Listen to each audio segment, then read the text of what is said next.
There's this billboard for a cell phone company on the freeway near where I live. And it says that if you purchase this new phone, you'll be able to get it done. And I was thinking, somebody should rent the next billboard down the freeway and put a question on it. Get what done? Because I'm not that convinced that many people really, truly need an even better cell phone with more features. But it seems like a lot of people never stop moving, going from place to place, meeting to meeting, so busy. And yet life in some sense is passing them by. Like they're doing so many things, a little bit of everything, and yet it isn't much of a life. There's a story told about Jesus in the book of Mark. He's in this village called Capernaum, and he's healing all these people. And the next day, his disciples go to look for him, and they find him, and he's all alone, and he's praying.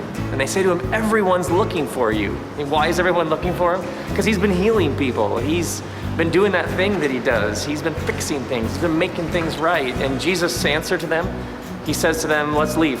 Let's go somewhere else. Let's go to the other villages so I can preach there also, because that's why I've come. And then he leaves. There's this whole village that wants him to stay, and he basically says, nope, gotta go. I mean, there's this opportunity to do so much good, to help so many people, and he turns it down. Jesus doesn't do everything. And his reason is that he has to keep moving. Now this movement, we see it even more clearly in the book of Luke. In chapter 9, it says that Jesus set out resolutely for Jerusalem. And then in chapter 13, it says that Jesus was teaching as he made his way to Jerusalem. And then in chapter 17, it says that Jesus was headed to Jerusalem. And then in chapter 18, he tells his disciples that they're headed to Jerusalem. And then in chapter 19, it says that Jesus went on ahead, making his way to Jerusalem. You begin to get the sense after a while that Jesus is headed somewhere, and that somewhere is Jerusalem. It's not like he's some sort of, pre-programmed robot who has no control over his life. I mean, he gets interrupted along the way. Actually, a lot of his teachings are his responses to the questions that people ask him along the way. But he can't be everything to everybody. So it isn't just that he's going to Jerusalem, but it's way more than just that he's going to a particular city. It's that he has a compass, he has an orientation, he has a way to orient his life, a path that he's on. Jesus says no because he's already said yes. He's very clear on what his life is about. Do you have a hard time saying no? Or perhaps there's a better question. What is it that you have said yes to? Because you can't say no until you've said yes to something else. So it isn't really a surprise that when his disciples find him, he's all alone and he's praying. And he's just been surrounded by this crowd that has all these expectations of him. I mean, there's all of these people and they have very strong opinions about what he should be doing and who he should be doing it for.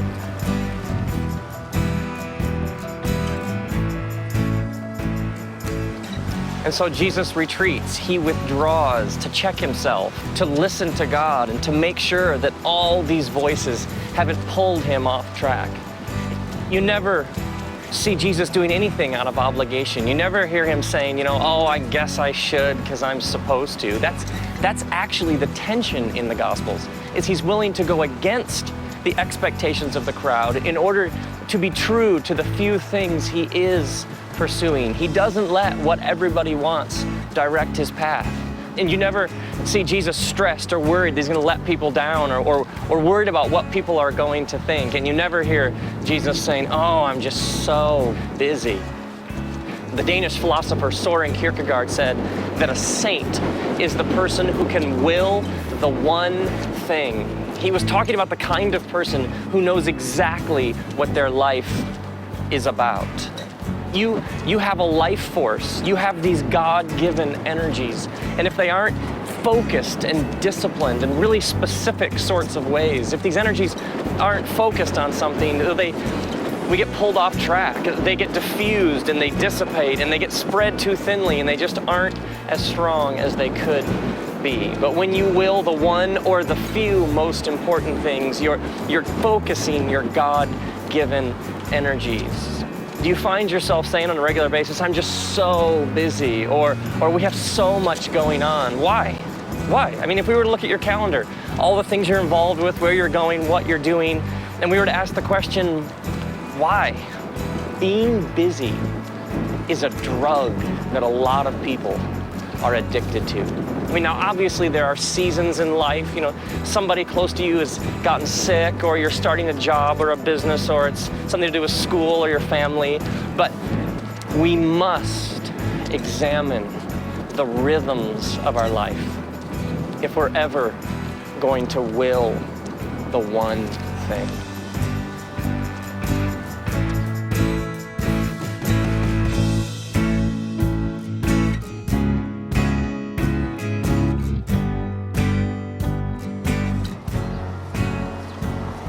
I heard this guy recently say that he's drowning in good. See, the enemy of the best isn't always the worst. Sometimes the enemy of the best is the good. It's when we become so busy doing all these good things that we have no energy left to will the one thing. I was with my family and we were at the beach walking along the ocean, and my boys were running around ahead of us, behind us, and they were finding all of these shells, only they weren't really like full shells. They were almost like these fragments and little pieces of shells. And I mean, they're still amazing in their complexity and design, but nevertheless, just these like little tiny pieces of like shell shrapnel. And so we're walking along, and I look up ahead and I see something floating in the water, and I think, is that it? It is.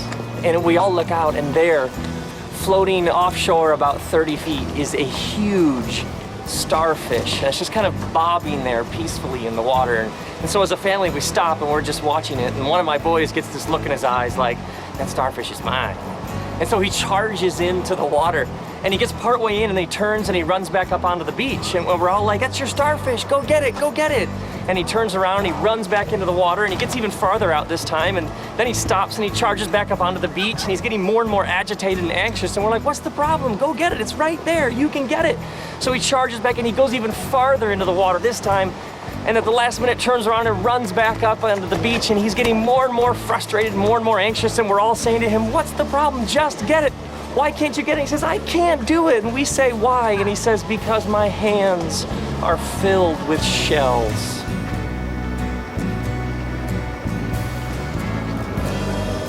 Is this you? So busy doing so much that your hands are filled with shells? And some of it, all of it, may even be good, but you can't grab hold of the starfish.